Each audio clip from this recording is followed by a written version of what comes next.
Trembling with rage, Jamal Walters stared at the stunned faces of the airline staff as he revealed his identity. "I own 40% of this airline," he declared, holding up his phone. "Everyone in this terminal is fired. Effective immediately." His revenge had only just begun. Before we dive into this shocking story, let me know where you're watching from in the comments. Hit that like button and subscribe if you're ready to see how justice gets served when the wrong person gets discriminated against. You won't believe how this power move transforms an entire company. Long before Jamal Walters became the man who could fire an entire airline terminal with a single sentence, he was just a determined kid from the South Bronx with extraordinary dreams. Growing up in a neighborhood where success stories were rare, Jamal stood out from an early age. His mother, a public school teacher, instilled in him an unshakable belief that education could open doors no one thought possible. By 16, Jamal had already created his first software program in a community center computer lab with outdated equipment. While other teenagers played basketball or hung out on street corners, Jamal worked through countless nights, teaching himself coding languages and algorithmic thinking through free online courses and borrowed textbooks. His breakthrough came during his junior year at MIT, where he'd earned a full scholarship. Jamal developed an artificial intelligence system that could predict maintenance needs for complex machinery with unprecedented accuracy. What began as a school project quickly caught the attention of major transportation companies desperate to reduce costly downtime and safety incidents. At 24, Jamal founded Operate AI, a startup that revolutionized how airlines managed their operations. His software could identify potential mechanical issues before they became problems, optimize flight paths to save fuel, and streamline crew scheduling in ways that saved millions. Within 5 years, every major airline in America was using some version of his technology. "My software wasn't just about efficiency," Jamal once explained in a rare interview. "It was about safety and reliability. When planes run on time and without issues, that's not just good business, it's literally saving lives." By 32, Jamal had expanded beyond software into strategic investments. His philosophy was simple but powerful: invest in the companies using his technology, then transform them from within. It wasn't enough to provide tools, he wanted to reshape entire industries. Sky Elite Airways became his most ambitious acquisition. The struggling airline had good bones but terrible management. Through a series of careful maneuvers with investment partners, Jamal acquired a 40% ownership stake in the company, enough to influence major decisions while keeping his involvement quiet from the public and most employees. "Never let them see you coming," was the advice Jamal's first business mentor had given him, and he took it to heart. He preferred working behind the scenes, evaluating his companies by experiencing them as a customer would. "The day executives stop experiencing their own products is the day quality begins to die," he often told Tasha Williams, his trusted executive assistant who had been with him since the early days of Operate AI. Tasha wasn't just any assistant, she was Jamal's strategic partner, confidant, and the person who helped build his empire brick by brick. With her law background and razor-sharp instincts, she had saved him from countless bad deals and helped navigate the treacherous waters of being a black man in overwhelmingly white corporate America. "Remember the investor meeting at Platinum Capital?" Tasha had asked him just last week, as they prepared for his trip to Los Angeles. Jamal nodded, the memory still fresh despite being 3 years old. He had arrived for a meeting to secure funding for expansion, dressed in a custom $3,000 suit. The receptionist had directed him to the service entrance, assuming he was a delivery person. When he politely explained he had a meeting with the partners, security was called. That incident ended with Jamal walking away from a potential $20 million deal. He didn't need investors who couldn't see past his skin color. Instead, he found different partners and ended up making triple what Platinum would have invested. Such experiences had shaped Jamal's zero-tolerance policy for discrimination of any kind in his businesses. Any hint of racial bias among his employees was addressed immediately, usually with termination.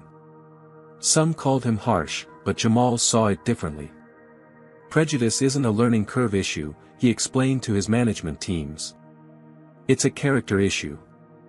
I'm not running remedial human decency classes. His upcoming trip to Los Angeles was perhaps his most important yet, finalizing a billion-dollar merger that would take his company public and secure his vision for the future. For the first time since acquiring his ownership stake, Jamal decided to fly Sky Elite Airways. He wanted to experience the service firsthand before entrusting the airline with a larger role in his expanding business empire. "Are you sure you don't want to use the private jet?"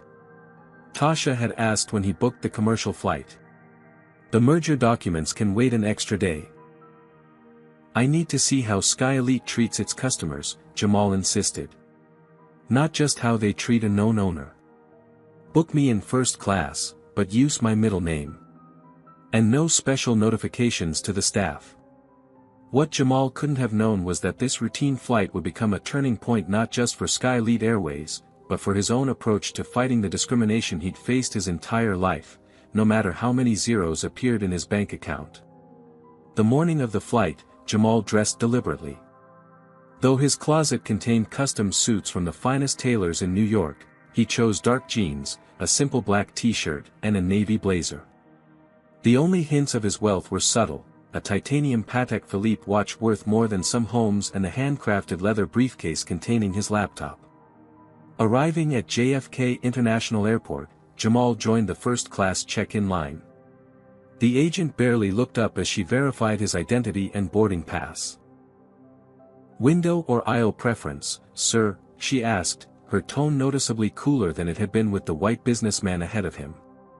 "I've already selected seat 2A, thank you," Jamal replied, maintaining his usual calm demeanor. He'd long ago learned that showing any emotion, particularly anger, would immediately be used against him. At the security checkpoint, Jamal was randomly selected for additional screening despite his first-class status and TSA pre-check designation.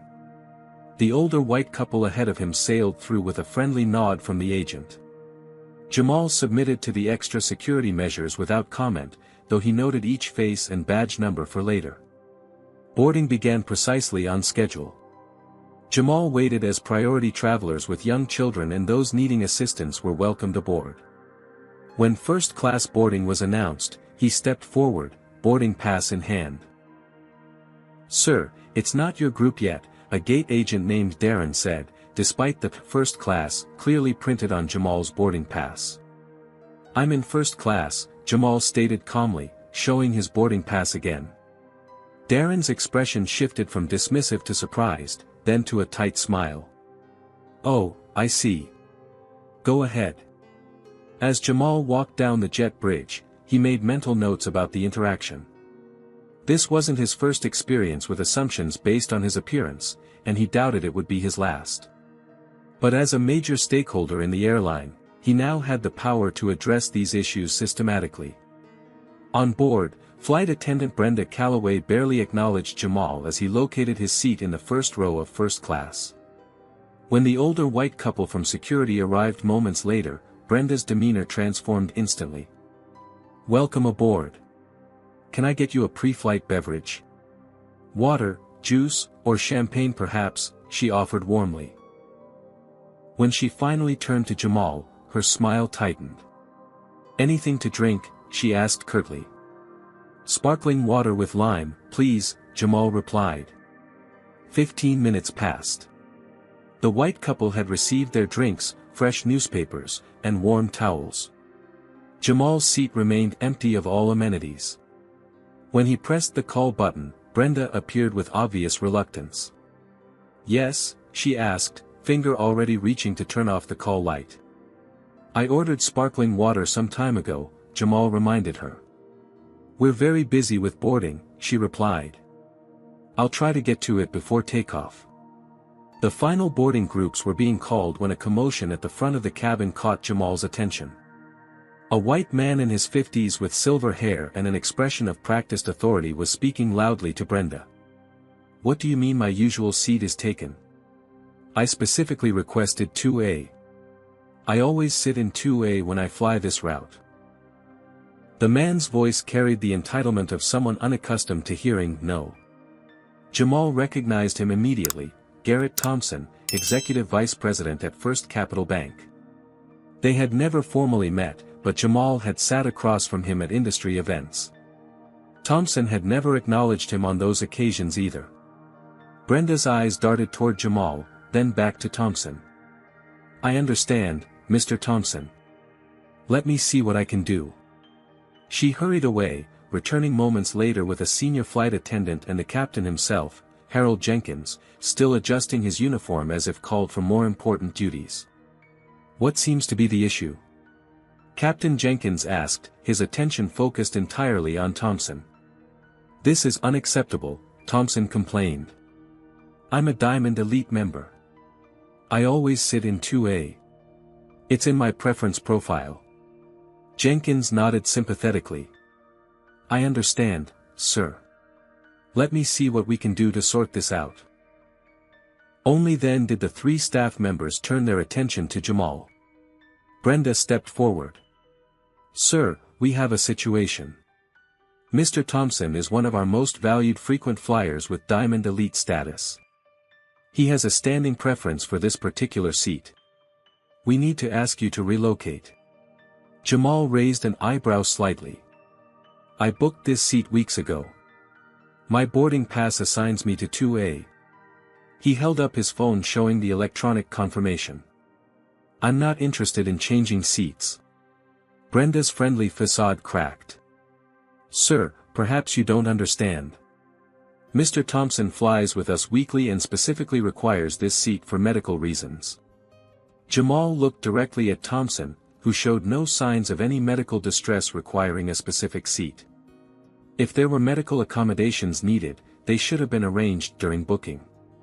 "My seat assignment is confirmed." Several passengers had begun watching the interaction. Some had phones partially raised, sensing a viral moment in the making. Captain Jenkins stepped closer, lowering his voice.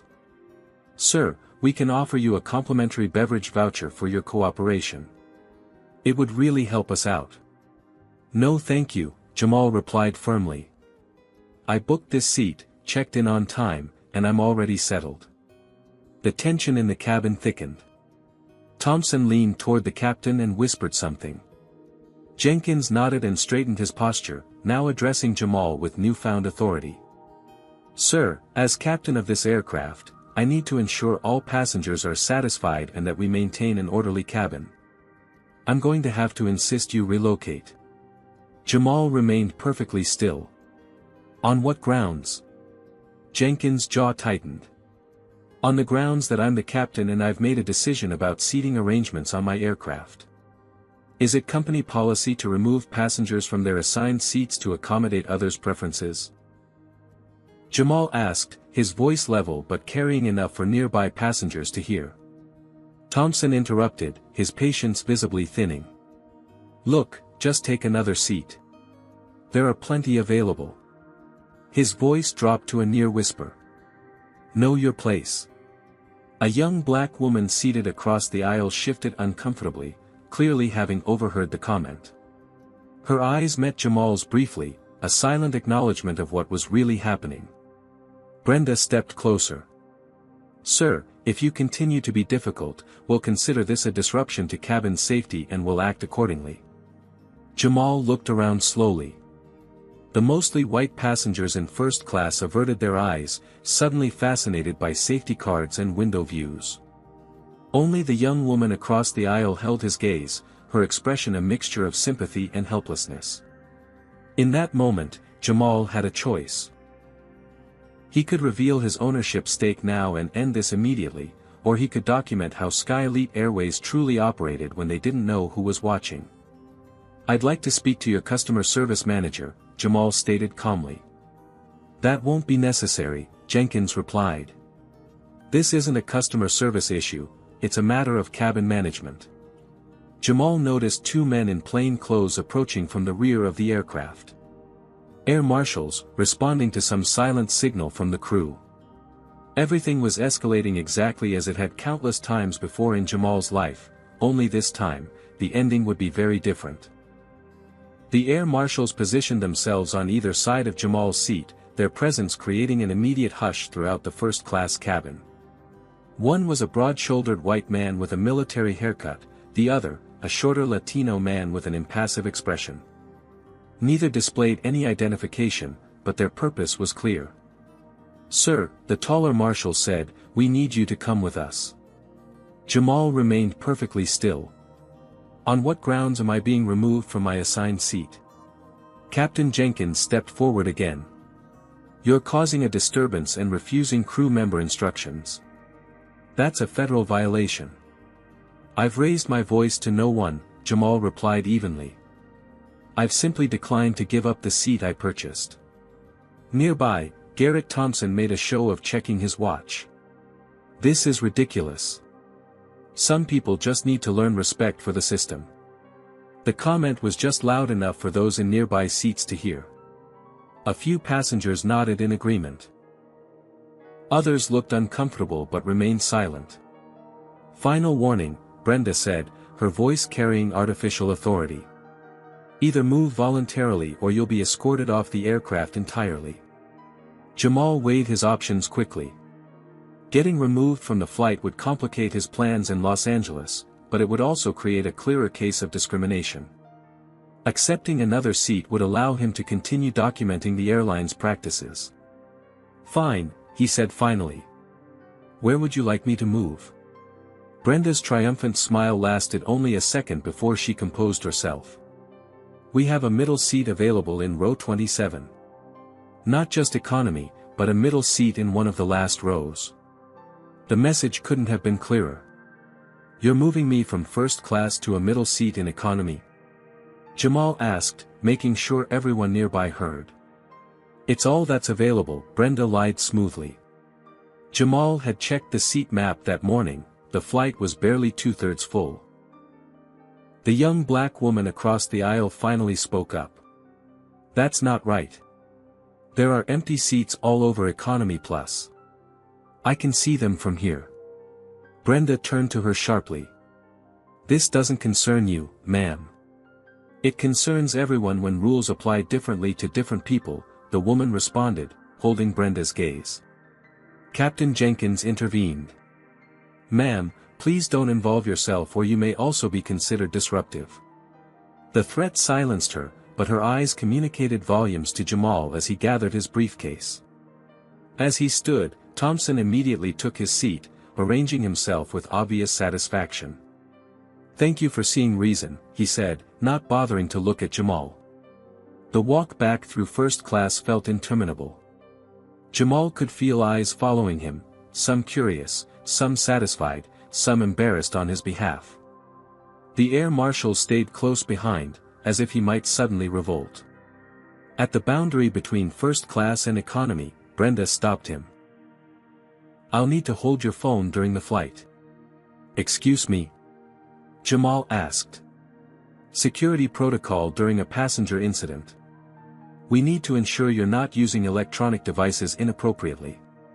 It was a transparent attempt to prevent him from documenting what was happening. Jamal knew his rights. That's not a legitimate request under FAA regulations. "I'm keeping my phone."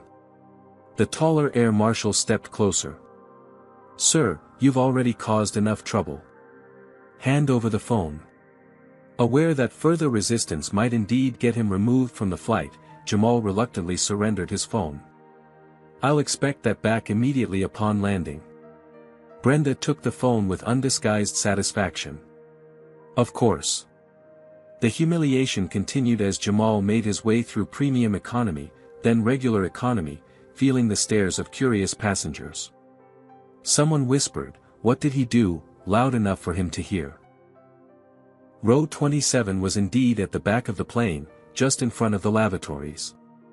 The seat itself was visibly smaller than what other economy passengers had, an older configuration the airline had yet to update.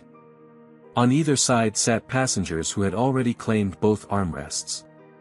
"Excuse me," Jamal said politely to the passengers as he squeezed into the middle seat.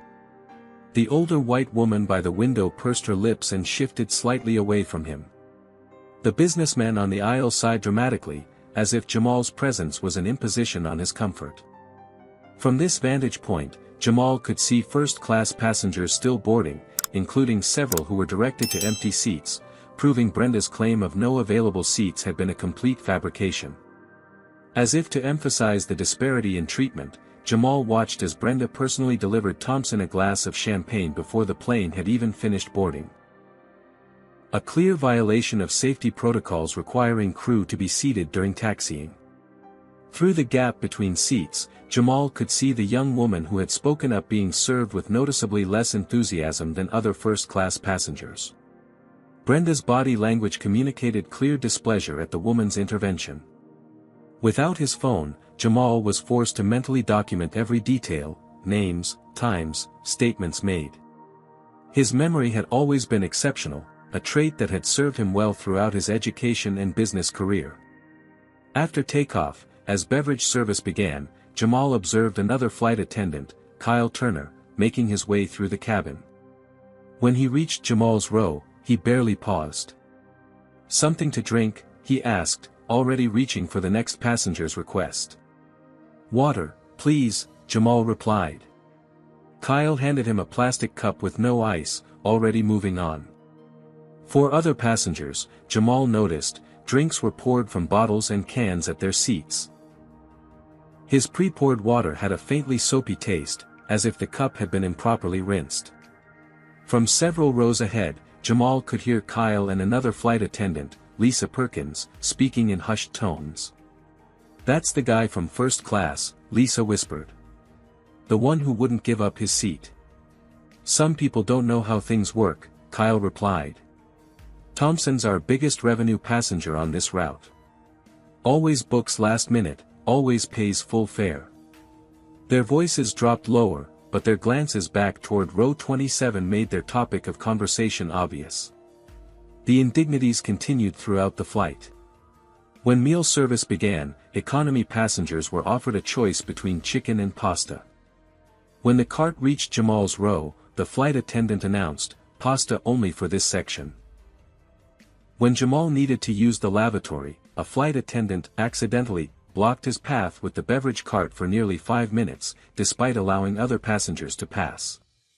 Each incident was minor in isolation, the kind of treatment that, when reported, would be dismissed as oversensitivity or coincidence.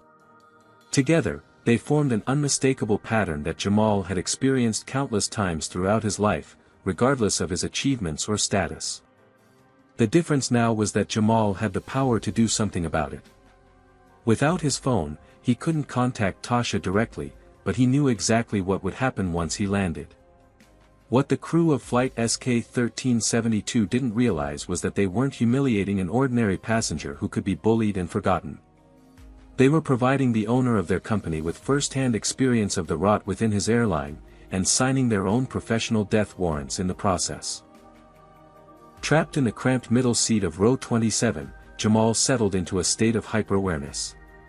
Each interaction, each subtle slight became another piece of evidence in the case he was building. Without his phone, he had to rely on his memory and powers of observation, skills he had honed since childhood. 30 minutes into the flight, Jamal noticed Garrett Thompson repeatedly pressing the call button in first class. Each time, Brenda rushed over with an eager smile. Ice needed refreshing. A different magazine was requested. The temperature was too cold, then too warm. Each trivial demand was met with immediate attention while actual needs in economy went unaddressed. "Is it always this bad?" Jamal asked the woman sitting beside him. She looked up from her book, surprised at being addressed. "What do you mean?" "The service. The treatment of economy passengers." She shrugged. "It's a flight. Nobody expects much anymore. This acceptance of poor treatment, this lowering of expectations, was exactly what allowed discriminatory practices to flourish. People stopped questioning why certain passengers were treated differently than others. A voice came from across the aisle. "It's not usually this obvious." Jamal turned to see a young black woman in her early 30s. Unlike his seatmate, she met his eyes directly. "I'm Zora Jackson," she said. "I saw what happened up front." "Jamal Walters," he replied, offering his hand. Zora looked around before leaning slightly closer. I used to work for Sky Elite customer service. What they did wasn't just bad service, it was textbook discrimination. This was an unexpected stroke of luck. You used to work for the airline? She nodded. 3 years in their call center, then 2 as a customer experience manager before I left. The culture is toxic from top to bottom. For the next hour, as other passengers dozed or watched movies, Jamal and Zora spoke in low voices. She described systematic issues throughout Sky Elite, how customer complaints from passengers with ethnic-sounding names were flagged for special handling, effectively dismissal, how black employees were passed over for promotions despite superior performance metrics, how executives joked about premium demographics when discussing desired first-class passengers. I finally quit when I overheard my manager tell a new hire to be extra vigilant with certain types of passengers, Zora explained. When I asked what he meant, he just winked and said, "You know exactly what I mean." I filed a complaint with HR. 2 weeks later, I was let go for performance issues despite having just received an excellent review. Did you consider legal action? Jamal asked. On what grounds? They never put the racist stuff in writing. It was all winks and nods and, you know what I mean. I signed an arbitration agreement when I was hired. My lawyer said it would cost more to fight than I could ever win. This was the reality for so many employees and customers, barriers to justice built into the very system designed to protect corporations from accountability. As they spoke, Jamal noticed flight attendants Kyle and Lisa watching them suspiciously from the galley. Their conversation was apparently concerning enough to warrant attention. They don't like us talking, Zora observed. Probably worried I'm telling you how to file a complaint. Is there an effective way? Jamal asked. Zora laughed softly. Not really. Complaints go to a team that's evaluated on how few reach management. They're professional dismissers. Around them, the flight continued. The contrast in service between white passengers and passengers of color became increasingly obvious once Jamal knew to look for it. Longer waits for assistance. Shorter, less friendly interactions. Assumptions about beverage choices. Each difference was subtle. Easily explained away in isolation, damning in aggregate. Have you ever experienced treatment like this? I've been reading your comments, and it's shocking how common these situations are. Type 1 if you've ever been treated differently because of your race or appearance. Hit that like button if you believe companies should be held accountable for discrimination. Are you subscribed yet? You won't want to miss what happens next when Jamal finally reveals who he really is. So what will you do? Zora asked after sharing particularly damning details about the airline's internal practices. File a complaint? Write a bad review? Jamal considered his response carefully. I believe in addressing problems at their source. Good luck with that, Zora replied skeptically. The source is a corporate culture that starts in the boardroom.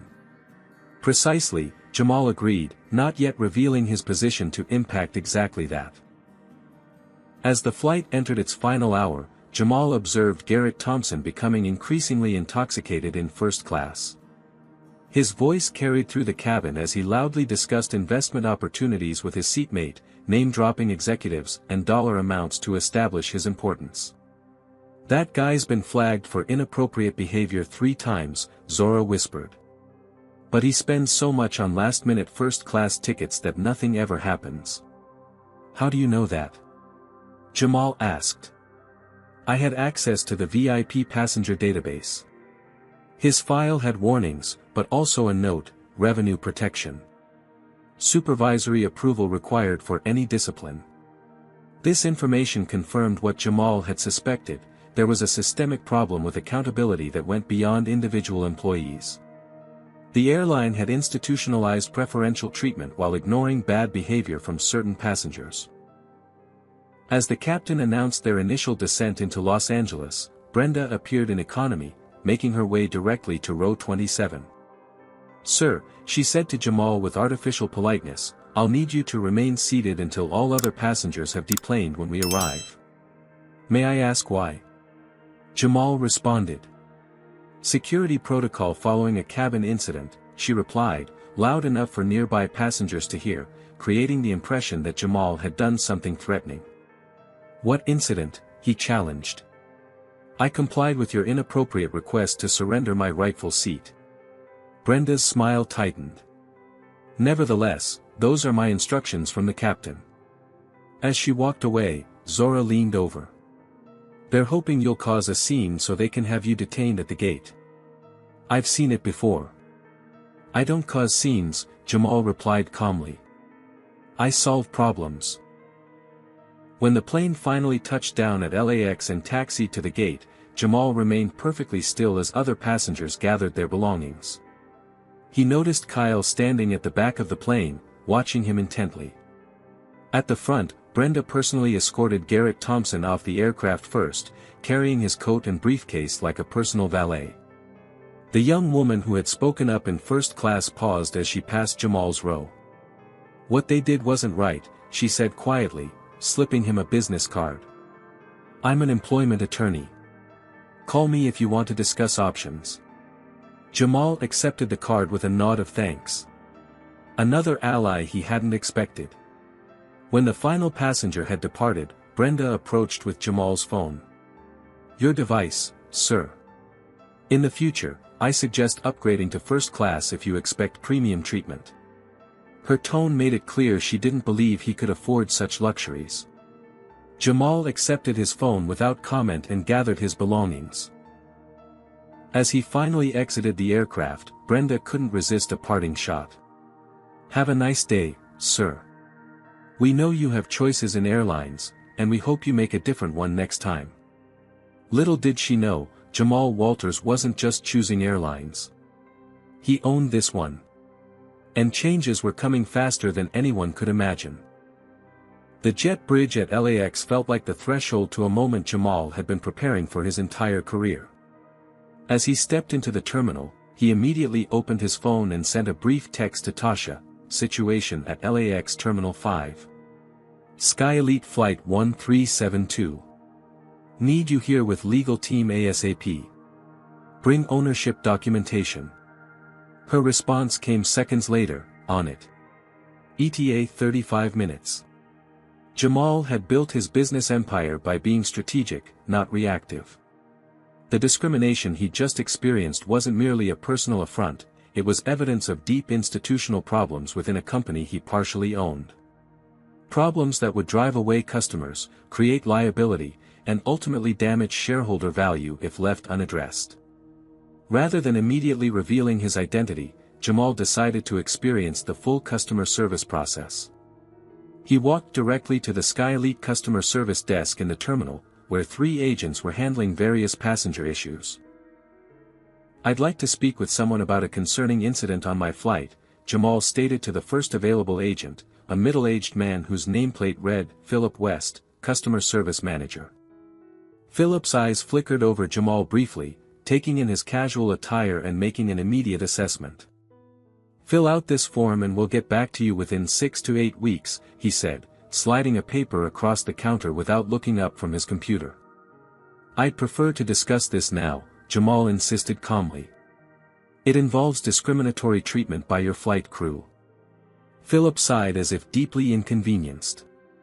Everyone thinks they've experienced discrimination when they don't get exactly what they want. His use of air quotes around discrimination made his dismissiveness clear. What exactly happened? Jamal recounted the events precisely. His assigned first-class seat, the demand to move for Thompson, the involvement of air marshals, the confiscation of his phone, and the systematic mistreatment throughout the flight. As he spoke, Philip's expression shifted from boredom to impatience.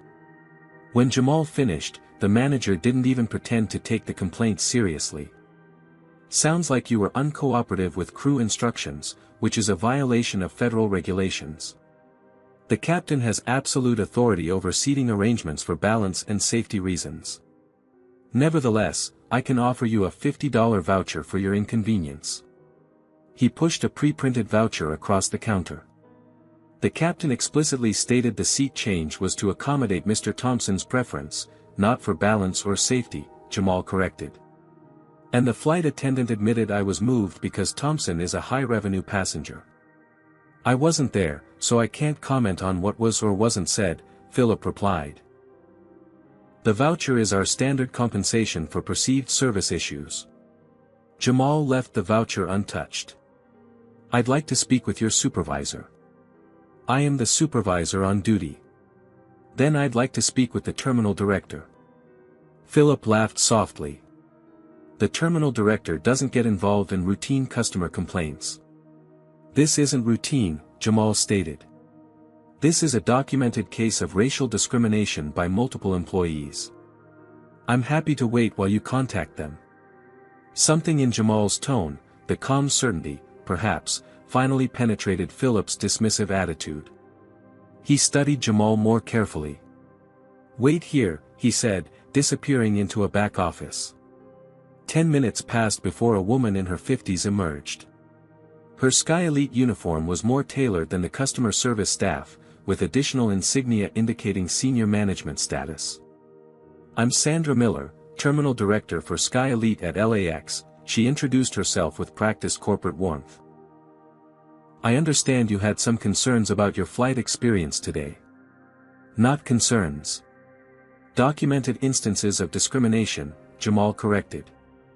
I was removed from my assigned first-class seat to accommodate a white passenger, subjected to differential treatment by the crew, and had my personal property confiscated without cause. Sandra maintained her professional smile. These situations are often complicated, with many factors that passengers aren't aware of. Our crew members make real-time decisions based on operational needs. The crew explicitly stated I was being moved because Mr. Thompson is a valuable frequent flyer, who always sits in 2A, Jamal interrupted. That's not an operational need, that's preferential treatment that violated my rights as a paying customer. Without reviewing the full situation. Then let's review it, Jamal suggested. The captain, Harold Jenkins, and flight attendants Brenda Calloway, Kyle Turner, and Lisa Perkins were all involved. I'm sure they're still in the terminal. Sandra's smile tightened. They're preparing for their next flight. I can assure you we take these allegations seriously, but there's very little I can do at this moment besides taking your information for follow-up. By now, other Sky Elite staff had begun gathering nearby, sensing a situation developing. A security officer positioned himself casually within earshot. Passengers walking past slowed, picking up on the tension.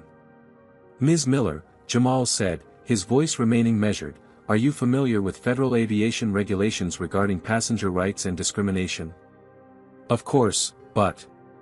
And Sky Elite's own policies regarding seat assignments and customer treatment? Yes, but operational decisions. Then you know that what happened today violated both federal regulations and company policy, Jamal continued. I'd like to speak with someone who has the authority to address this properly. Sandra's professional demeanor began showing cracks. Sir, I am the highest authority in this terminal. If you're unsatisfied with our response, you can contact our corporate customer relations department. She slid a business card across the counter. Now, if there's nothing else, we have other passengers to assist. It was the same pattern Jamal had experienced throughout his life: dismissal, deflection, deferral. Assumptions that he would eventually give up and go away. But this time was different. This time, he had the power to demand accountability. Actually, there is something else, Jamal replied, noticing Tasha entering the terminal with 3 people in suits, Sky Elite's legal team, right on schedule. I'd like you to gather everyone involved in today's incident. Captain Jenkins, the flight attendants, Mr. West here, and yourself. Sandra's patience visibly thinned. That's not possible or necessary. If you wish to file a formal complaint. I'm not filing a complaint, Jamal interrupted. I'm conducting a performance review. Excuse me. Sandra's confusion was evident. Jamal, Tasha called, approaching with quick strides. I have the documents you requested. Sandra looked between them, uncertainty replacing her dismissive attitude. Who exactly are you? Jamal smiled for the first time since boarding the plane that morning. My name is Jamal Walters. I own 40% of Sky Elite Airways and sit on the executive board. The color drained from Sandra's face. Philip, who had been pretending to work nearby while listening, froze at his terminal. That's not possible, Sandra stammered. We would have been notified of a VIP passenger. I traveled anonymously to experience the actual customer service, not the performance you put on for known executives, Jamal explained as Tasha handed him a tablet displaying ownership documents. Based on today's experience, Sky Elite has significant problems that require immediate attention. The security guard who had been hovering nearby suddenly found somewhere else to be. Other airline staff who had gathered to watch the difficult passenger being handled began discreetly retreating. Mr. Walters, I had no idea, Sandra began. Clearly, Jamal cut her off. Now, I believe I asked you to gather the flight crew from SK-1372. We have matters to discuss. Within 15 minutes, the Sky Elite customer service area had transformed into an impromptu boardroom. Captain Jenkins, Brenda Calloway, Kyle Turner, Lisa Perkins, and several other crew members stood in an uncomfortable semicircle before Jamal, who remained calmly seated at a small conference table Tasha had commandeered from a nearby office. The atmosphere had shifted dramatically. Staff members who had been dismissive or hostile now stood with rigid postures and downcast eyes. Sandra Miller had been frantically making calls, confirming Jamal's identity and authority with increasingly panicked expressions. I've spoken with corporate headquarters, Sandra announced, returning from a private call. They've confirmed Mr. Walters' position and have granted him full operational authority for this situation. Jenkins stepped forward, extending his hand. Mr. Walters, had we known who you were? Jamal left the hand unshaken. That's precisely the problem, Captain. Your behavior should not depend on a passenger's status or identity. Brenda Calloway attempted damage control. Sir, there seems to have been a misunderstanding regarding the seating arrangements. Our Diamond Elite members have certain expectations. I'm well aware of the Diamond Elite program, Ms. Calloway. I helped design the recent updates to our loyalty tiers, Jamal replied. Nowhere in those programs does it state that elite members can displace other passengers from their assigned seats. The terminal fell into an uncomfortable silence as more airline staff gathered at the periphery, watching the unprecedented scene unfold. Passengers walking past slowed their pace, sensing something significant happening. Where is Mr. Thompson now? Jamal asked. He had a connecting flight to San Francisco, Lisa Perkins offered quickly, clearly hoping to be seen as helpful. No, he didn't, Zora's voice came from behind the assembled staff. She stepped forward, having followed the developing situation. He's at the Admiral's Club. I saw him enter as I was walking to my connection. Jamal nodded to Zora appreciatively. Ms. Jackson, thank you for joining us. Your insights on the flight were particularly valuable. The crew members exchanged nervous glances, realizing that Jamal and Zora had been discussing the airline's practices throughout the flight. Tasha had been quietly working on her tablet, occasionally showing documents to the legal team. She approached Jamal and whispered, "The regional director is here." Anthony Barnes, Sky Elite's Western Regional Director, pushed through the gathered crowd with the forced confidence of an executive trying to contain a situation. In his 50s with an expensive haircut and perfectly tailored suit, Barnes represented the corporate face of the airline. Jamal, he greeted with artificial warmth, using the first name to suggest familiarity they didn't actually share. What an unexpected pleasure to have you visit our LAX operation. If we'd known you were traveling today, you'd have hidden all this, Jamal finished for him, gesturing to the assembled staff. That's why I didn't announce my presence. I wanted to experience Sky Elite as our customers do. Barnes forced a laugh. Well, I hope the service met your expectations. If there were any minor issues. Minor issues? Jamal interrupted. Mr. Barnes, I was physically removed from my assigned first-class seat to accommodate a white passenger who arrived late. The crew called air marshals to intimidate me, confiscated my phone without cause, and subjected me to systematic discrimination throughout the flight. Barnes's smile faltered. I'm sure there's been some misunderstanding.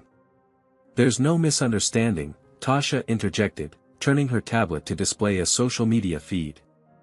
The incident is already viral. Indeed, several passengers had recorded Jamal being escorted from first class and posted the videos online. Comments were flooding in, many from users sharing similar experiences with Sky Elite. The videos had already been shared thousands of times within the hour. Barnes paled visibly. We should discuss this privately, Jamal. I'm sure we can come to some arrangement. This isn't about an arrangement, Jamal stated firmly. This is about accountability. At that moment, commotion at the edge of the gathered crowd signaled another arrival. Garrett Thompson, looking slightly disheveled from his time at the Admirals Club, pushed his way forward. What's going on here? He demanded. My flight to San Francisco has been delayed, and the staff is all gathered here instead of preparing the aircraft. His eyes fell on Jamal, and recognition dawned. You're the guy from the plane. The one in my seat. Your seat. Jamal raised an eyebrow. I believe you mean my assigned seat, which you took after having me removed. Thompson scoffed. Look, I don't know what the issue is. I'm a Diamond Elite member, and that seat is always reserved for me. It's part of my member benefits. Is that so? Jamal asked. Ms. Miller, could you please pull up Mr. Thompson's passenger record? I'd like to review these special accommodations he claims to have. Sandra hurriedly accessed a terminal. Mr. Thompson flies with us frequently, but there's no standing reservation for seat 2A or any other specific seat in his profile. He books varying seat assignments depending on availability. Thompson's face reddened. That's absurd. Ask Brenda, she always makes sure I get that seat. All eyes turned to Brenda, who suddenly found her shoes fascinating. I try to accommodate our frequent flyers when possible. Even when it means removing other passengers from their rightfully assigned seats. Jamal pressed. I was just following instructions, Brenda defended, looking toward Captain Jenkins. Jenkins immediately distanced himself. My concern was resolving the situation quickly to maintain our departure schedule. By violating company policy and possibly federal aviation regulations? Jamal asked. The blame shifting continued until Tasha interrupted by placing several documents on the table. We've pulled the customer complaint history for the past year. There are 27 similar incidents reported involving this crew, with a statistically significant pattern of non-white passengers being displaced or receiving inferior service. Those complaints were addressed according to protocol, Barnes insisted. By offering $50 vouchers and form letter apologies, Tasha countered. No disciplinary action, no policy changes, no meaningful response at all. As the evidence mounted, Thompson attempted to slip away unnoticed. Jamal called after him. Mr. Thompson, I believe we should discuss your role in today's events as well. Thompson turned back, irritation clear on his face. My role? I'm a customer who expects proper treatment based on my loyalty status. You're a customer who expected and received preferential treatment based on your race and perceived status, Jamal corrected. According to our records, you've been involved in 8 separate incidents involving displaced passengers, all of them people of color. Thompson's expression hardened. That's ridiculous. I don't even notice. You don't notice race? Jamal finished for him. Know your place. That's what you said to me on the aircraft. What exactly did you mean by that? The gathered crowd grew silent, waiting for Thompson's response. His face flushed deeper. You're taking that completely out of context. Am I? Jamal looked around at the assembled staff. Did anyone else hear Mr. Thompson make this comment? Lisa Perkins reluctantly raised her hand. I heard him say it. I didn't report it because. Her voice trailed off. Because? Jamal prompted. Because passengers like Mr. Thompson are protected, she admitted. We're told not to escalate issues with high-revenue customers, even when they violate our conduct policies.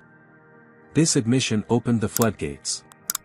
Other staff members began sharing similar experiences, how complaints about certain passengers were buried, how employees who enforced rules equally were reprimanded, how systematic discrimination had become normalized within the company culture. As the testimonies continued, Barnes made increasingly desperate attempts to contain the situation. Jamal, this is hardly the venue for such discussions. Let's take this to a private setting where we can. No, Jamal stated firmly. Transparency starts now. Sky Elite has a disease, and treating it requires first acknowledging it exists. He turned to address the entire gathered group. What happened today wasn't an isolated incident or a misunderstanding. It was the predictable result of a corporate culture that values certain customers over others based on race and perceived status. That ends today. Jamal stood, his calm demeanor unbroken but his authority unmistakable. Effective immediately, I am exercising my authority as major shareholder and board member to suspend all staff directly involved in today's incident pending a full investigation. Barnes stepped forward in alarm. You can't just. I can and I am, Jamal interrupted. Furthermore, I'm calling an emergency board meeting. He checked his watch. The board members are already being notified, and will convene via video conference in 30 minutes. The power dynamic had completely reversed. Those who had dismissed Jamal hours earlier now stood silent as he took control of the situation with the calm precision that had built his business empire. Tasha, Jamal continued, please ensure our legal team has complete access to all relevant records. Mr. Barnes, you'll join the board meeting to explain why these practices have been allowed to continue under your supervision. As Jamal issued directives, the terminal had become unnaturally quiet. Passengers and staff alike watched the unprecedented scene unfold, a black man who had been discriminated against revealing himself to be the owner, turning humiliation into a moment of accountability. For Sky Elite Airways, nothing would ever be the same again.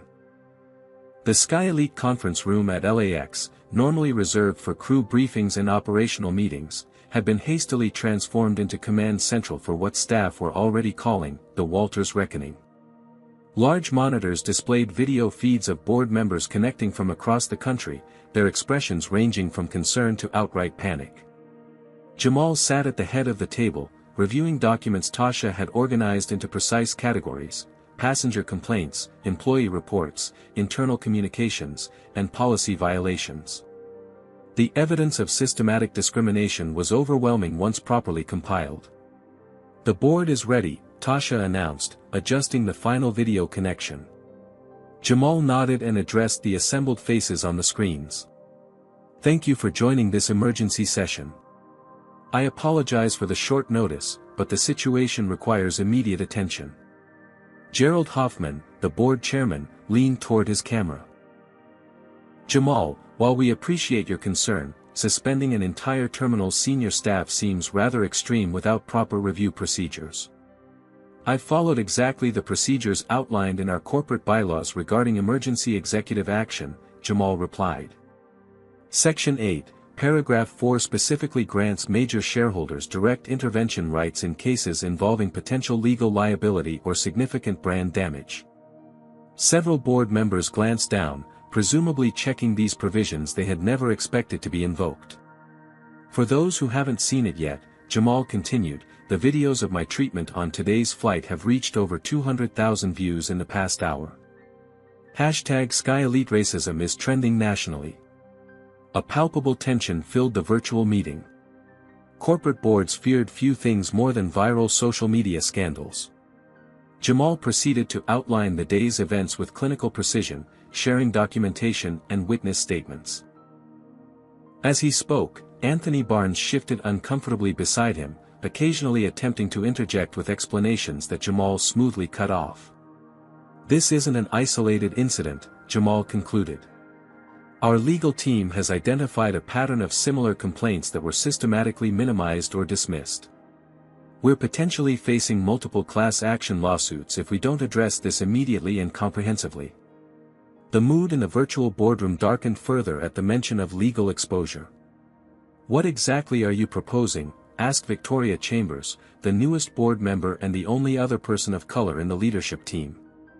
A complete overhaul of our customer service protocols, retraining of all customer-facing staff, termination of those directly involved in discriminatory practices, and a transparent public response acknowledging our failures and committing to specific improvements, Jamal replied without hesitation. That's going to be extremely costly, objected William Porter, the chief financial officer. Not as costly as the lawsuits, regulatory penalties, and brand destruction we'll face otherwise, Jamal countered. But this isn't just about cost mitigation. It's about building the kind of company we claim to be in our mission statement. As the discussion continued, the door to the conference room opened. Zora Jackson entered, escorted by one of Tasha's assistants. This is a closed board meeting, Barnes objected immediately. Ms. Jackson is here at my invitation, Jamal stated. She has valuable insights as both a former employee and a witness to today's events. Zora approached the table with confidence that belied her unexpected presence in a board meeting. Thank you for allowing me to speak. What Mr. Walters experienced today is unfortunately common practice at Sky Elite. During my 5 years with the company, I documented numerous instances of racial discrimination against both passengers and employees. She opened a laptop she had brought with her. With Mr. Walters' permission, I'd like to share some of this documentation with the board. For the next 20 minutes, Zora presented a damning collection of internal communications, training materials with coded language about preferred customer profiles, and statistical analyses showing clear patterns of discriminatory treatment. As she concluded, the board members sat in stunned silence. Finally, Gerald Hoffman spoke. Ms. Jackson, may I ask why you compiled this information? And why you're sharing it now? Initially, I gathered it for a potential lawsuit after I was terminated for reporting discrimination, Zora explained.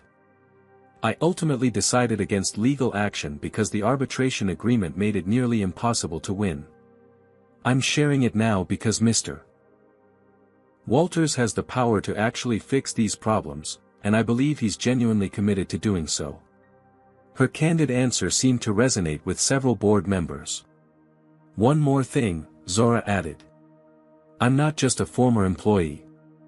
I'm also a workplace culture consultant specializing in diversity and inclusion implementation.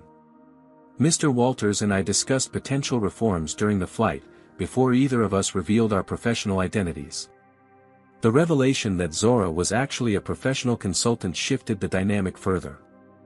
What had seemed like a chance encounter was revealed as something more significant, perhaps even providential. Mr. Walters, Victoria Chambers addressed Jamal directly, it seems you've been planning organizational changes for some time. Is that accurate? Jamal nodded. Since acquiring my ownership stake, I've been evaluating operations throughout the company. Today's experience wasn't the beginning of my concerns, but it confirmed the need for immediate and comprehensive action. He opened a folder and distributed digital copies of a detailed proposal to all board members. This is the organizational restructuring plan I've developed over the past 6 months. It addresses not just the customer-facing issues but the underlying cultural problems that create them. As board members scrolled through the comprehensive document, Barnes attempted to reassert control. This is completely unprecedented. We have established procedures for policy changes that involve proper committee review and those procedures have failed, Jamal interrupted. They've been used to maintain the status quo while creating the illusion of progress. From outside the conference room came the sound of raised voices. Tasha stepped out briefly, returning with news that further transformed the situation. Multiple staff members are asking to speak with the board, she reported. They say they have information about systematic discrimination practices they were instructed to follow. Who's instructing them to come forward? Barnes demanded suspiciously. No one, Tasha replied. They're coming forward voluntarily after learning about today's events. Some have brought documentation they've been keeping privately. Jamal turned to the board members on the screens. I believe we should hear them. Over the next hour, a procession of flight attendants, gate agents, and customer service representatives shared their experiences.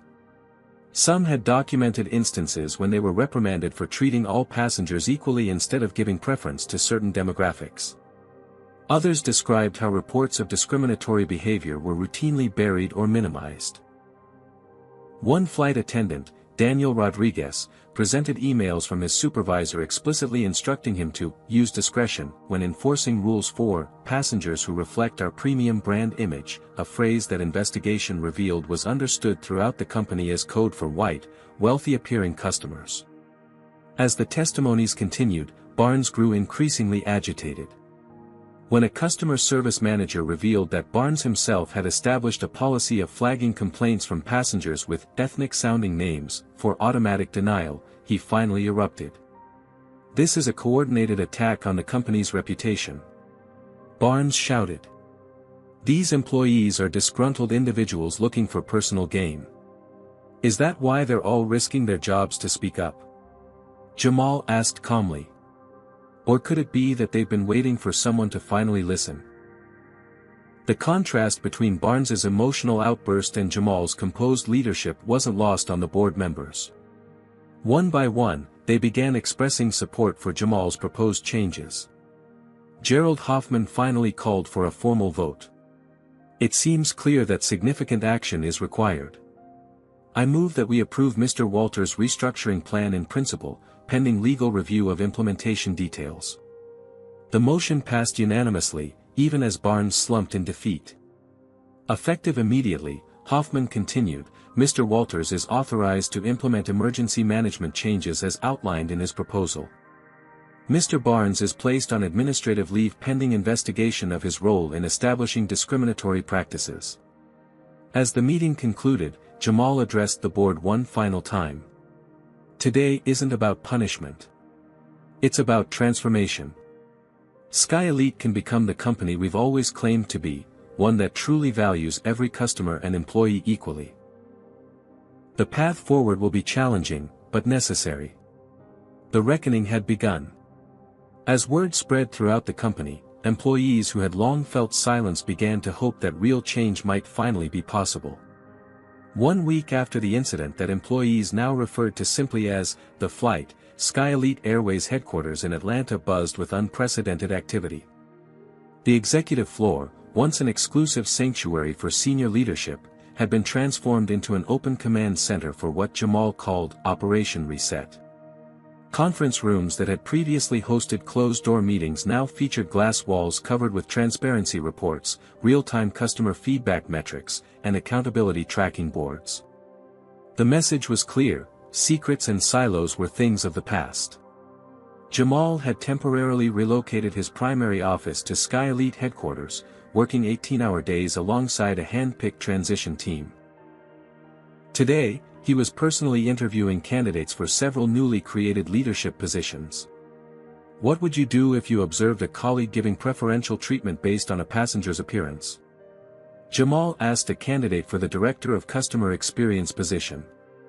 The woman, a former hotel executive with an impressive track record of service excellence, considered the question carefully. First, I'd address it directly with the colleague to understand their reasoning. Then, regardless of their explanation, I'd report it through proper channels while ensuring the affected passenger receives appropriate resolution. Finally, I'd recommend reviewing the policies or training that might have enabled such behavior. Jamal nodded appreciatively. Her answer reflected the exact balance of individual accountability and systemic awareness he was looking for. By midday, Tasha entered with the latest media reports and financial updates. The stock has stabilized, she reported. After the initial 12% drop, we're now only down 4% from pre-incident levels. Analysts are cautiously optimistic about the changes. And the public response? Jamal asked. Mixed, but trending positive. Your CNN interview yesterday shifted the narrative considerably. The transparency about what happened and the concrete steps we're taking has resonated with many people. The hashtag has evolved from hashtag #SkyEliteRacism to hashtag #SkyEliteReset. This was progress, but Jamal knew that real change would be measured in actions, not hashtags. The transformation plan he'd implemented was comprehensive. First, every employee involved in the incident had been placed on administrative leave pending investigation. Those who had actively participated in discrimination were being terminated with cause. Those who had merely followed problematic policies were being evaluated for retraining and reassignment. Second, a complete audit of all company policies was underway, with an external civil rights law firm reviewing every procedure for potential discriminatory impact. Third, mandatory training programs were being developed in partnership with leading diversity and inclusion experts, including Zora Jackson, who had accepted a role as special advisor to the transition team. Fourth, a new passenger advocacy department was being established to ensure complaints were properly addressed rather than dismissed. Zora would lead this department once the initial transition was complete. Fifth, a whistleblower protection program with anonymous reporting capabilities was being implemented to ensure employees could safely report concerns without fear of retaliation. The changes weren't without challenges. A group of terminated employees had filed wrongful termination lawsuits, claiming they were simply following established protocols. Jamal had insisted on transparency even here, publicly releasing all evidence of discrimination rather than settling quietly as corporate legal had initially recommended. They want to argue they were just following orders. Jamal had said when presented with the lawsuit. Let's make sure everyone sees exactly what those orders were. When the internal emails and training materials became public, the lawsuits lost much of their momentum. It was difficult to claim innocence when there was written evidence of systematic discrimination. Garrett Thompson hadn't escaped consequences either. His bank had launched an internal investigation after the videos went viral, examining whether his behavior with Sky Elite reflected broader issues within their organization. Thompson had been placed on leave pending the results. Mr. Walters, Jamal's assistant, called from the doorway, "Your 3 o'clock is here." The 3 o'clock appointment wasn't another job candidate but a meeting with regulatory officials from the Department of Transportation. Rather than waiting for them to come to him, Jamal had proactively invited them to review the company's practices and oversee the reform process. Transparency isn't just a buzzword, he explained to the board when some members questioned this approach. It's our path to redemption as a company. As the afternoon progressed, Jamal received an unexpected visitor. Victoria Chambers, the board member who had most strongly supported his reforms, arrived unannounced. "I wanted to see the changes firsthand," she explained as Jamal showed her around the transformed headquarters. "The board receives your daily updates, but there's nothing like witnessing it in person." They paused at a large monitor displaying real-time customer feedback, categorized by various demographics to ensure service quality remained consistent across all passenger groups. Some board members were concerned about the cost, Victoria admitted. $4 million for the initial phase of reforms seemed excessive to them. "And what do you think?" Jamal asked. "I think it's a bargain compared to what continuing the old way would have cost us," she replied. "Not just in potential lawsuits, but in lost customers and damaged reputation." Jamal nodded. "Exactly. Discrimination isn't just morally wrong, it's bad business. We were alienating entire demographics of potential customers while creating liability and breeding a toxic culture that drove away talent." As they continued their tour, they passed a training session in progress. New customer service representatives were participating in role-playing scenarios designed to identify and address unconscious bias. "The culture is changing," Victoria observed. "You can feel it in the building." "It's a start," Jamal acknowledged. "Real transformation takes time and consistent effort. But the foundation is being laid." Before leaving, Victoria asked the question many had been wondering: will you stay? Once the initial changes are implemented, will you remain actively involved with Sky Elite? Jamal considered the question carefully. My original plan was to guide the transformation and then return to my primary business interests. But I've come to realize that maintaining the changes will require ongoing vigilance. So yes, I'll be maintaining an active role in governance, though not in day-to-day operations once the right leadership team is in place. As Victoria departed, Tasha approached with breaking news. The Industry Association just announced they're forming a task force on equitable treatment standards, using our new policies as a starting framework. 3 other airlines have already committed to implementing similar reforms. This was perhaps the most meaningful indicator of success. The ripple effect extending beyond Sky Elite to potentially transform practices industry-wide. The work was far from complete, but as Jamal looked around at the bustling activity of people committed to creating real change, he felt a deep satisfaction. What had begun as a humiliating experience was catalyzing transformation that would benefit countless passengers and employees in the future. The cost had been high, financially, emotionally, and professionally for many involved. But as Jamal had told the board, some prices were worth paying for lasting change. 3 months after the flight, Jamal Walters found himself once again at JFK International Airport, boarding a Sky Elite Airways plane bound for Los Angeles. This time, there was no anonymity. As he approached the gate, he was greeted by name by staff who recognized him not from photos or special notifications, but from his regular presence during the company's transformation. "Good morning, Mr. Walters," said the gate agent, a woman named Keisha Taylor who had been hired during the recent expansion of the customer service team. "Your seat in 2A is confirmed. We're boarding in about 10 minutes. Jamal nodded appreciatively, noting the professional, respectful service that showed no signs of either discrimination or special treatment. This was exactly what he had been working to establish: consistency regardless of who was being served. As he waited in the boarding area, Jamal observed the interactions between staff and passengers. The changes were subtle but significant. Consistent greetings regardless of passenger appearance, clear communication about policies, and an atmosphere of respect that had been missing during his previous flight. When boarding began, the process was orderly and efficient. As Jamal settled into seat 2A, the very seat from which he had been displaced 3 months earlier, he experienced a moment of powerful symmetry. The airline had come full circle, but everything had changed. "Welcome aboard, Mr. Walters," greeted a flight attendant Jamal hadn't met before. His nameplate read, "Devin Harris. Can I offer you a pre-flight beverage? Water, juice, or champagne?" "Sparkling water with lime, please," Jamal requested, watching carefully for the response. Without hesitation, Devin prepared the drink exactly as requested and served it promptly.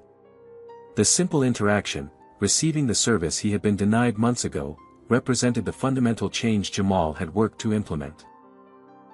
As other first-class passengers boarded, Jamal noticed that Devin greeted each one with identical courtesy and attention. There were no subtle shifts in tone or service quality based on appearance or perceived status. When the cabin door closed and preparations for departure began, Devin paused beside Jamal's seat. "Mr. Walters," he said quietly, "I hope it's not inappropriate, but I wanted to thank you personally." "For what?" Jamal asked. "For the changes you've made to the company," Devin explained. "I was a flight attendant with United for 6 years, but as a black man, I hit a ceiling there. No matter how high my performance ratings, I couldn't seem to advance to international routes or leadership positions." He gestured subtly around the cabin. "Sky Elite's new hiring practices and promotion policies gave me an opportunity one never thought I'd have. Next month, I start training as a service director." Jamal nodded appreciatively. "That's exactly what these changes were designed to do: create equal opportunity based on merit, not appearance." "It's working," Devin confirmed. "The difference in culture is real. We can feel it."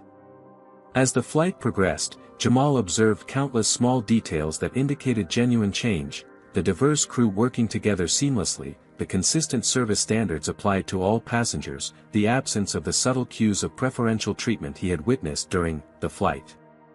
Halfway through the journey, Jamal opened his laptop to review the latest performance metrics. The numbers told a compelling story. Customer satisfaction scores had initially dipped during the turbulent transition period but had now rebounded to the highest levels in company history. More significantly, the satisfaction ratings showed consistent scores across all demographic groups, the clearest indicator that service quality had been standardized. Employee retention had improved by 17%, while applications for open positions had increased by over 200%. People wanted to work for the new Sky Elite.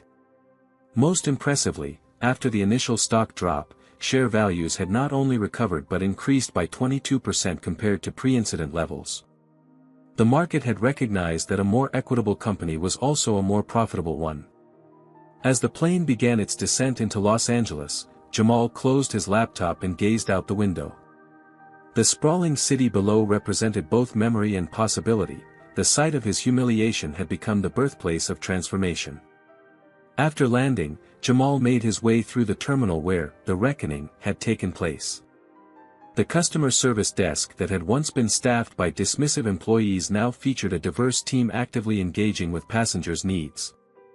As he passed an airport coffee shop, a familiar face caught his attention.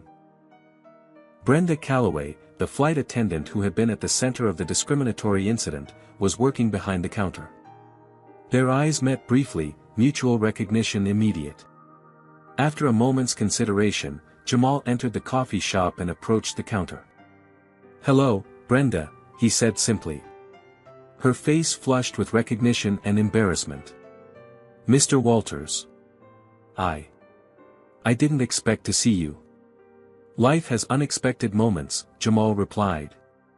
"May I have a medium black coffee, please?" With slightly trembling hands, she prepared his order. As she handed him the cup, she spoke in a low voice. "I lost everything because of that day," she said, not quite accusatory but clearly affected. 20 years as a flight attendant, my pension, my healthcare." Jamal considered her words carefully. "You lost those things because of choices made over many years, not because of a single day. That day merely brought those choices to light." Brenda's expression hardened slightly, then softened into something more complex, perhaps the beginning of understanding. "I've had a lot of time to think," she admitted. "Working here, it's different. I serve everyone the same because that's the job. And honestly, it's easier than trying to figure out who deserves special treatment." Jamal nodded. "That's the point. Equal treatment isn't just right, it's actually more efficient." After a pause, he continued. Sky Elite has implemented a second chance program for former employees who complete cultural competency training and demonstrate genuine commitment to equitable practices. If you're interested, I can have HR send you the application information. Surprise registered on Brenda's face. "You'd consider letting me return? After what happened?" "Transformation isn't just about removing problematic elements," Jamal explained. "It's about creating opportunities for growth and change. The program has strict requirements and a probationary period, but yes, there's a path back for those who genuinely want to be part of the solution." As Jamal left the coffee shop, he reflected on the journey of the past 3 months. The incident that had begun with discrimination had catalyzed far-reaching changes not just within Sky Elite but throughout the industry. Other airlines had begun implementing similar reforms, recognizing that equitable treatment wasn't just a moral imperative but a business advantage. Boarding his car to head to his Los Angeles office, Jamal received a text from Zora Jackson, who was now officially the head of Sky Elite's Passenger Advocacy Department. First quarterly report shows 94% resolution rate for all passenger complaints, with no statistical difference across demographic groups. "We're getting there." The message captured what Jamal had been working toward. Measurable, sustainable change that would outlast the initial reaction to a viral incident. As his car pulled away from the airport, Jamal gazed back at the Sky Elite terminal. What had happened there hadn't just been about one black executive's experience with discrimination. It had been about recognizing that systems only change when those with power demand accountability and commit to transformation. The true measure of success wasn't just what had changed in the past 3 months, but what would continue changing in the years to come. Like an aircraft gaining altitude, the trajectory had been set, now the journey could truly begin. What would you do if you were in Jamal's position? Would you have revealed your identity immediately, or would you have documented the discrimination as he did? Share your thoughts in the comments below. If you found this story of justice and transformation powerful, please hit that like button and subscribe to our channel for more stories that explore important social issues. Don't forget to share this video with someone who needs to hear that change is possible when brave people stand up for what's right. Thank you for watching, and remember, sometimes the most powerful response to discrimination isn't just personal success, it's using that success to create systemic change. Jamal Walter's story teaches us that real change requires both position and purpose. While many successful people experience discrimination, few use their power to create systemic transformation. True leadership isn't just climbing to the top, it's rebuilding the ladder for others to follow. When Jamal revealed his ownership, he could have simply fired those who wronged him, but instead he recognized the deeper cultural issues that needed addressing. The airline's discrimination wasn't just about individual prejudice but institutional practices that rewarded treating certain customers better than others. By implementing transparency, accountability systems, and creating paths for both consequences and redemption, Jamal demonstrated that meaningful change requires comprehensive approaches. Perhaps most importantly, the story shows that confronting discrimination isn't just morally right, it's good business. By creating fair treatment standards, Sky Elite ultimately became more profitable, proving that equity and excellence go hand in hand. Sometimes the most powerful response to injustice isn't just personal success, but using that success to ensure others don't face the same barriers. What discrimination have you witnessed or experienced that needed addressing at a systemic level? Have you ever been in a position where you could have spoken up but didn't? Share your thoughts in the comments below. If this story resonated with you, please hit that like button and subscribe to our channel for more powerful narratives about overcoming injustice. Don't forget to share this video with someone who needs to hear that standing up against discrimination creates positive change for everyone. Thank you for watching, and remember, true transformation happens when we use our influence, however large or small, to create the world we want to see.